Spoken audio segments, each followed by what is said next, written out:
Daniel Juncadella lined up on pole in Brands Hatch with a teammate alongside him, Raffaele Marcello, also driving for Prema Power Team.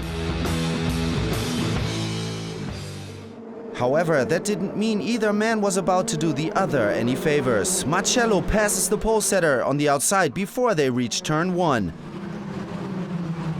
Replay. At the start, Wehrlein initially defends 4th position, but in the lead, Juncadella tosses away the race before it's really begun. I'm not the happiest man today. For sure, starting from pole position, what you want is to win the race. But probably I did one of my worst starts ever, so I lost the position to Raffaele in the start.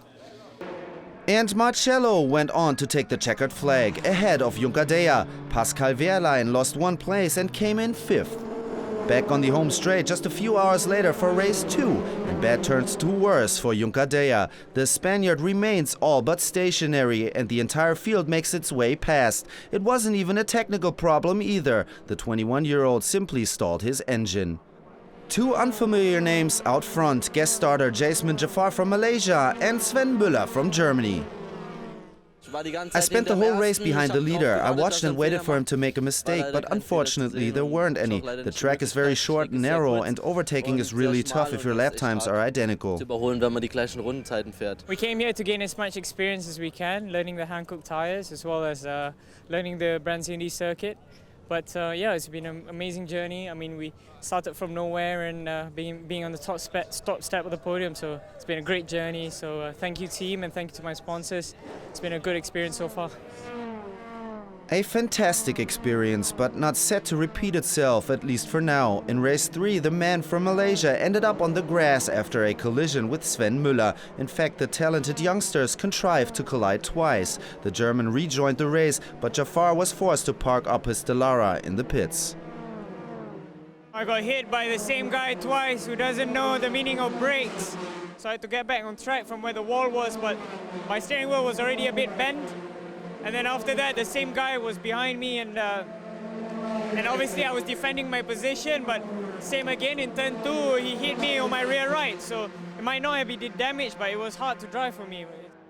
Conditions not easy for Juncadella either, although the problems were of his own making. He was handed a drive-through penalty.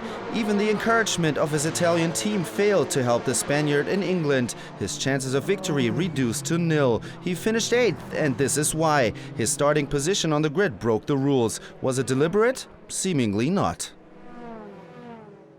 I got the penalty, but I think it makes not a lot of sense because normally the box is really long and you have to be with all 4 wheels inside, and everybody is starting sideways, you know, and if you put an imaginary line, nobody is with the 4 wheels inside. So I don't know, it's in the end they applied the rule, so it's fair enough, and yeah, I lost a win. Maybe of course it's my mistake, but now I cannot do anything about it. Raffaele Marcello won for the 2nd time at Brands Hatch and is now just a point behind Juncadella in the driver's standings. I look race by race because it's very difficult to win, and we will see. The Euro Series weekend in Brands Hatch also featured pretty girls, wild spins and a very impressive outcome for Pascal Wehrlein. He came 5th in the 1st and 3rd races and joined Sven Müller on the podium as the 3rd place finisher in race 2. The man in car number 6 laying the foundations for a promising season. Boom,